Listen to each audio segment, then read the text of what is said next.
Start. Okay, Assalamu alaikum warahmatullahi wabarakatuh. After a long time, we are here in the classroom. The first day, we are going to learn how to add the rational number. How to add the national number. Exercise 4C में rational number को जोड़ने का तरीका बताया गया है. As you know, rational number वैसा number होता है जो P/Q के फॉर्म में होता है. किस फॉर्म में होता है? P/Q का. P/Q का फॉर्म का मतलब ये है कि इसमें एक न्यूमरेटर और दूसरा डिनोमिनेटर नंबर होता है. क्लियर? उस नंबर को कैसे जोड़ेंगे सीखते हैं. कुछ नंबर ले लेते हैं. जैसे आपके एक्सरसाइज बुक में कुछ भी नंबर लिखा हो सकता है. ठीक है. अलग अलग किस्म के लोग अलग अलग नंबर दे सकते हैं. अलग अलग प्रकाशन की बुक अलग अलग क्वेश्चन दे सकते हैं. तो इम्पोर्टेंटली आप लोग को ये जानना चाहिए कि रेशनल नंबर को ऐड क्या करना है. क्लियर? और कैसे करना है. मान लीजिए कि हम कोई एक नंबर में रेशनल नंबर ले लेते हैं, उसको लिखते हैं -6/7, ऐड करते हैं 2/7. क्लियर है? यहाँ पर जबकि देख रहे हैं कि डिनोमिनेटर सेम है. डिनोमिनेटर क्या है? सेम है. तो जब भी हम लोग रेशनल नंबर को ऐड करते हैं तो उसके डिनोमिनेटर का क्या है? एलसीएम निकालना है. पहले क्या निकालना है? एलसीएम निकालना है. क्लियर है? तो हम लोग एलसीएम निकाल लें. तो 7 का एलसीएम तो 7 ही होने वाला है. सही है. उसके बाद जो है जो सेम रहे तो उसको समझ लीजिए. बस यूं ही समझ लें कि ऊपर एलसीएम सेम है तो ऊपर के डिनोमिनेटर भी सेम ही होंगे. क्लियर है? क्यों होंगे?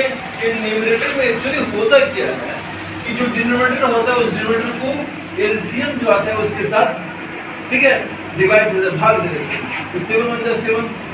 और जो कोसेंट आता है डिवाइड करने के बाद एलसीएम को डिवाइड करने के बाद डिनोमिनेटर के साथ, तो जो आंसर आएगा उसको न्यूमरेटर के साथ मल्टीप्लाई कर देते हैं. न्यूमरेटर के साथ मल्टीप्लाई करते हैं. यहाँ न्यूमरेटर कितना है? -6 है. तो अगर 1 × -6 करेंगे तो क्या होगा? -6 ही होगा. क्लियर है? इसका मतलब अगर सिमिलर होगा तो ऊपर वाला न्यूमरेटर सेम हो जाएगा क्योंकि 1 से मल्टीप्लाई करना होता है. अब आप इंटीजर्स में पढ़ चुके हैं क्लास 6 में. प्रीवियस क्लासेस में आप लोग जान चुके हैं. ऊपर वाले नंबर को हम लोग देखिए, एक पॉजिटिव नंबर है और दूसरा नेगेटिव है. या बोल सकते हैं -6 एक नेगेटिव नंबर है, -2 दूसरा पॉजिटिव है. तो जब भी दो नंबर, एक बार फिर रिमाइंड कराता हूँ मैं, जब भी दो नंबर ऐड किए जाए जिसमें एक पॉजिटिव और दूसरा नेगेटिव हो तो काम वर्क होगा वो सब्ट्रैक्शन का होगा. ठीक है? जैसे हमने बताया था कि माइनस सिंबल होता है किसका? फीमेल का होता है. और घर में माओ की ज़्यादा चलती है. तो जाहिर सी बात है कि यहाँ पर काम चलेगा मम्मी जी का. ठीक है? सब्ट्रैक्ट कर लेते हैं. 6 में 2 को सब्ट्रैक्ट करते कितना बचेगा? 4. इंटीजर को सब्ट्रैक्ट करने के बाद एक बात रिजल्ट लिखते वक्त में ज़रूर सोचते हैं कि निशान किसका रखेंगे, सिंबल किसका रखेंगे. सिंबल जो रखेंगे 6 नंबर है उसका सिंबल माइनस का है. That's why you put here the symbol of minus. Simple ये हो गया. ये किताब में ये क्वेश्चन है या नहीं, इससे हम लोग को बहस नहीं है. आपको तो सिर्फ जानना ही कि एडिशन कैसे करें. क्लियर है? उसी तरह अगर हम लोग कोई दूसरा नंबर ले लेते हैं, सेकंड नंबर ले लेते हैं, कोई दूसरा रेशनल नंबर. आइए यहाँ देखते हैं. मान लीजिए कि हमें एक रेशनल नंबर लिखा 3/5 और उसको ऐड करना है -3/15 के साथ. क्लियर है? या 2 रख लीजिए. यहाँ पर डिनोमिनेटर डिफरेंट है. डिनोमिनेटर डिफरेंट है. तो डिफरेंट डिनोमिनेटर होगा तो क्या करना है? तो 5 और 15 का एलसीएम लेंगे. ठीक है? अब एलसीएम निकालने का मैंने एक तरीका आपको बताया था कि जो इसमें डिनोमिनेटर में सबसे बड़ा डिनोमिनेटर नंबर है उसको पहले देखिए क्या है. इसमें डिनोमिनेटर एक 5 और एक 15 है. बड़ा कौन हो गया? 15. ठीक है? 15 का टेबल पढ़िए. 15 × 15. तो दूसरा 15 वो 5 के टेबल में आता है. तो एलसीएम डायरेक्ट आप 15 लिख सकते हैं. डायरेक्ट लीजिए. यानी हम लोग को यहाँ पर निकालने की जरूरत अलग से नहीं पड़ी. 5 और 15 का एलसीएम नहीं निकालने की जरूरत है. 5 × 5 = 5, 5 × 3 = 15, 5 × 3 = 50. ये करने की जरूरत नहीं पड़ेगी. क्लियर है? जो बड़ा नंबर है, एक बार फिर से सोचिए, जो बड़ा डिनोमिनेटर है उसको देखिए कितना है? 15. और ये 15 दूसरे वाले यानी 5 के टेबल में 15 मौजूद है तो इसका एलसीएम 15 ही होगा. क्लियर है? अब यहाँ पर जो नियम है फिर याद कर लीजिए. 5 को इसके साथ 15 को डिवाइड करना है 5 के साथ. इसका डिनोमिनेटर है जो एलसीएम है 5 3 का. ठीक है? तो क्वेश्चन 3 आया. ऊपर न्यूमरेटर से मल्टीप्लाई किया -3 से. क्या हो जाएगा? -9 होगा. क्या होगा? -9. प्लस का निशान है, प्लस रख दीजिए।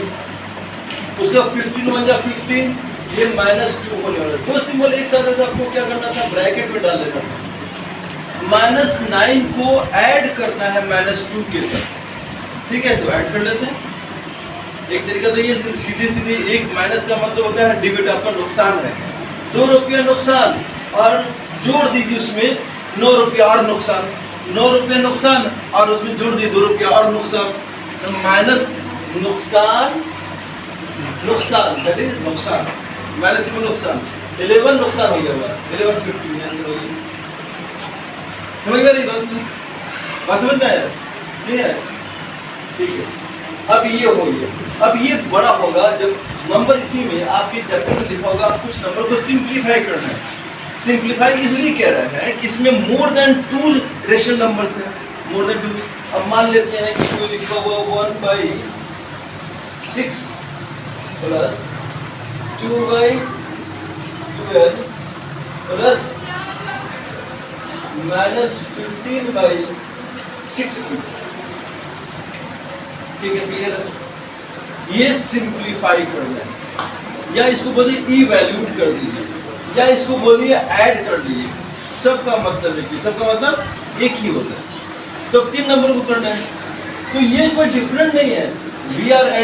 We added here 2 rational numbers, here 2 rational number, here 3 rational are added. More than 3 may be possible in the number. तो देख लेते हैं कि सबसे पहले उसका नियम, बेसिक चीज़ें मैथ में या किसी भी चीज़ की बेसिक बदलती नहीं है, बेसिक सेम रहती है, क्लियर है? यानी जो बुनियाद है बनाने का, तो हम लोग जब भी कोई फ्रैक्शनल नंबर या रेशनल नंबर को ऐड करते हैं तो डिनोमिनेटर का क्या निकालते हैं, एलसीएम। अब देखिए यहाँ पर एलसीएम निकालेंगे तो हम वही ट्रिक का इस्तेमाल करेंगे। आप लोग ये 6, 12 और 60 का एलसीएम ना निकालें, क्लियर बात समझ में रही? यहाँ पर इंपॉर्टेंट बात है कि एलसीएम कैसे, how to find the LCM without doing the traditional way. हम लोग यहाँ पर देखते हैं तो 6, 12 सबसे बड़ा नंबर कौन है, 60। 6 के टेबल में आता है, आता है, यानी मतलब डिविजिबल है 60, क्लियर है? 12 के टेबल में 60 आता है, आता है, इसका मतलब 60 तो 60 टेबल में है ही, तो एलसीएम 16 हो गया, तो बहुत बड़े काम से हम बच गए, ठीक है? यहाँ गलती हो सकती है, इस तरीके में गलती नहीं होगी, क्लियर बात है? 6 को डिवाइड करना है, अब आप लोग समझ चुके हैं, 6 को डिवाइड कर 10 होगा, 10 को 10 आया, क्वेश्चन आया 10 को ऊपर वाले नंबर से मल्टीप्लाई कर देते हैं, 10 बन जा 10 माइनस कर देते हैं, प्लस का निशान प्लस दे दीजिए, 12 5 जा 5 वाला डिवाइड करने पर 5 को 2 से 10 प्लस माइनस, अब जाहिर बात है यहाँ पर माइनस आएगा, प्लस है ना भाई, प्लस के निशान 60 हो जाए 60 तो 15 हो गया, क्लियर है? तो अब यहाँ पर देखिए -10 है ये, और ये -15 है, यानी नुकसान और यहाँ नुकसान को ऐड कर देंगे। एक तरीका तो ये है, सिंपल, ठीक है? तो पहले ऐड करेंगे तो -25 हो जाए, -25 हो। अब इसमें बचना चाहते हैं हम, मान लीजिए कि यहाँ पर 10 और 15 है। इम्पोर्टेंट बात अभी जो मैं बता रहा हूँ ये ज़्यादा इम्पोर्टेंट है, इसको आप लोग बार बार इसको सुनिएगा भाई, याद रहेगा। -10 इसको जोड़ेंगे तो 25 होगा, बड़ा नंबर भी हो सकता है, -105 हो सकता है, 125 हो सकता है, जितना बड़ा होगा ऐड करना उतना मुश्किल होता जाएगा, होगा ना भाई? तो हम लोग यहाँ पर क्या कर रहे हैं, देखिए -10 है, आइए +10 है, ये समझिए कि आपका कैंसिल हो गया, इसको जोड़ने की जरूरत, हमको जोड़ने का कोई काम ही नहीं करिए, माइनस और प्लस जो है सिमिलर नंबर होगा तो वो 0 हो जाएगा, जैसे बताइए -10 और +10 0 बच गया, -15 क्या बच गया, -15 प्लस माइनस में लिखिए माइनस बन जाता है, ये आप जानते होंगे, प्लस के निशान में -15 रहेगा, 60 रख देते हैं। यहाँ पर डिविजिबल है तो डिवाइड कर दीजिए, कट कीजिए, अगर एक फैक्टर कॉमन फैक्टर दोनों का मिल जाए, 15 टेबल दोनों है, ठीक है? 15 1 जा 15 4 जा तो -1/4 हो गया, तो ये सिंप्लीफिकेशन ऑफ द नंबर हो गया। एक दो क्वेश्चन जो है और हम लोग किताब से देख लेते हैं, उसके बाद ये चैप्टर आप लोग खुद से बनाने की कोशिश करेंगे, सिंप्लीफाई समझ में आएगी आप लोग को। कुछ ऐसा नंबर है, मान लीजिए कि इसमें क्वेश्चन नंबर, ये एक्चुअल किताब का नंबर है, क्वेश्चन नंबर 4 है, ठीक है? वो क्या माइनस, आप बोलिए नंबर थोड़ा सा, -39 बोलिए, प्लस 5/26 प्लस 2 ऐसा नंबर लिखा हुआ है, ठीक है। इसमें डिनोमिनेटर नहीं है, जिसका डिनोमिनेटर मैं बताऊं, किसी भी नंबर का एक जो है बाय डिफॉल्ट डिनोमिनेटर होता है, आसानी के लिए एक डाल लेते हैं, क्लियर है। अब यहाँ पर 26, 39 और 1 आर द डिनोमिनेटर्स। 29 इसमें बड़ा नंबर कौन है? 39 है। बड़ा नंबर कौन है? ठीक से लिख दो 39। 39 का टेबल पढ़ लेते हैं। बड़ा नंबर ये ना 39 1 जा 39, ठीक है। 39 2 जा कितना हो जाएगा? 78। कितना हो गया? 78। दो बार में पहले देख लेते हैं पढ़ के कि 26 में जो आता है 3 बार में देखें तो कितना आता है। तो अब हमको एलसीएम निकालने की यहाँ पर कोई जरूरत नहीं है। It means the LCM is 78। Clear है? समझ में आ गया ना बात? ये सीधे 78 हो गया। देख लेते हैं एक बार फिर आपको 39 है और 26 है। अब हम लोग यहाँ करते तो लंबा पड़ता 13 के जगह भैया 3 लिखे भैया, क्लियर है ना? और समझ में आ गई कैसे निकालना है। तो 13 का टेबल कितनी बार पढ़ा था? 2 बार पढ़ा था, 278 आया था। तो 2 बार इसको मल्टीप्लाई किए 22 प्लस 26 का कितना पड़ा? 3 बार पढ़ा 15 हो गया। यहाँ पर क्या है देखिए 1 है तो 78 ही आएगा ना इसका, और डिवाइड करेंगे 78 को 1 के साथ कितना है? 78 ही आने वाला है। तो 78 को 2 से मल्टीप्लाई कर दीजिए तो कितना हो गया? 8 दूनी 16, 7 दूनी 14, 156। क्लियर है? ऐड वाला ऐड हो जाएगा और ये सब्ट्रैक्ट हो जाएगा, सही है ना? तो 156 डायरेक्ट भी हम लोग कर सकते हैं। 156 में ऐड करेंगे 15 को। ये ऐड मत कीजिएगा भाई, ये निगेटिव नंबर है, ठीक है।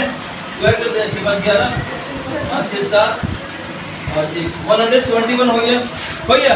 इसमें 22 को सब्ट्रैक्ट बढ़ा दीजिए। 9 2 11 हो गया, 4 2 6 149 कितना हो गया? 149 बाई 7 ये हो गया। अब इसको देखिए, ये जो मिक्स फ्रैक्शन इसका लिखा जा सकता है, मिक्स फ्रैक्शन लिखा जाता है। तो ज्यादा अच्छा ये है कि किसी भी नंबर को अगर मिक्स फ्रैक्शन लिख सकते हैं तो लिखिए। मिक्स फ्रैक्शन में इसको जरूर लिखना चाहिए। तो 78 को डिवाइड कर लिया 149 के साथ, 149 के साथ, तो मिक्स फ्रैक्शन निकल जाएगा। 78 2 जा कितना हो जाएगा? 2 बार कीजिए तो 8 दूनी 16 के साथ 7 दूनी 15 बड़ा हो जा रहा है, नहीं जाएगा। इसका मतलब क्लियर बात है कि 1 बार जाएगा। कितना बार? 1 बार। ऐसे जबाने भी आप लोग समझ सकते हैं भाई, ये लगभग 80 है, 80 दूनी 160 होने वाला है। ये छोटा होगा तो 1 बार जाएगा। यानी कम से कम आप कोशिश ये कीजिए कि लिख के बनाने से अच्छा है कि अपने आप माइंड में कैलकुलेशन ज़्यादा से ज़्यादा कर सकिए, ठीक है। इससे आपका माइंड भी शार्प होगा, ठीक है। और एफिशिएंसी, वर्क करने की एफिशिएंसी आपकी वो बढ़ जाएगी। तो 1 टाइम करेंगे 1 हो गया, तो 149 में 78 को घटा लीजिए, वही ना आपका आएगा। 9 1 हो गया, 7 2 14 और ये 71 हो गया। कितना हो गया? 71। ये आपका आंसर हो जाएगा। तो यहाँ भी आंसर लिख सकते हैं एटलीस्ट, लेकिन जब भी जो है मिक्स फ्रैक्शन में अगर करने के लिए यदि इम्प्रॉपर फ्रैक्शन आ रहा है तो उसको मिक्स फ्रैक्शन में करना बेहतर है। मेरे ख्याल से इसमें आपको एक परेशानी होने वाली नहीं है। लेकिन एक नंबर इसमें मैं देखता हूँ कि express each of the following, that is the question number 5। Express each of the following rational numbers as the sum of an integer and the rational number 12/15 है, 12/5 है। एक्सप्रेस मतलब होता है बताना, हर एक को बताइए रेशनल नंबर को as the sum of an integer and a rational number. कह रहा है कि एक इंटीजर लीजिए और एक रेशनल नंबर लीजिए और दोनों को जोड़कर कितना ला जाइए? 12/5। 12/5 ये आपका होमवर्क रहेगा, इसलिए मैं यहाँ पर सिर्फ इतना बताना चाहता हूँ कि कोई इंटीजर ले लेते हैं। इसका मतलब ठीक वैसे ही सोचो कि मैंने कहा कि भाई बेटा 2 नंबर लीजिए, उसको जोड़कर 10 आना चाहिए, जोड़कर 10, लेकिन उसमें एक इंटीजर चाहिए। इंटीजर का मतलब एक निगेटिव नंबर रख लीजिए तो बेटर है, जितना शार्प होगा उतना अच्छी बात है। और एक और नंबर को ले लीजिए, कोई होल नंबर, नेचुरल नंबर रख लीजिए, यानी 4 5 6 7 8, उन दोनों को जोड़िए और 10 आना चाहिए, दोनों को जोड़िए। और तो सिंपल ये बात सोच लीजिए, इंटीजर रखना ये थोड़ा सा अच्छा है। सोचिए जैसे आप बुझाते हैं ना घर में, वैसे नहीं हो जाएगा कि मान लीजिए कि -12 रख लिया और उसमें हमने जोड़ दिया, -12 में जोड़ दिया 2, -12 में जोड़ दिया 2, तो कितना आएगा? -10 आएगा। लेकिन हमारा सवाल क्या है? 10 आना चाहिए। क्या आना चाहिए? 10।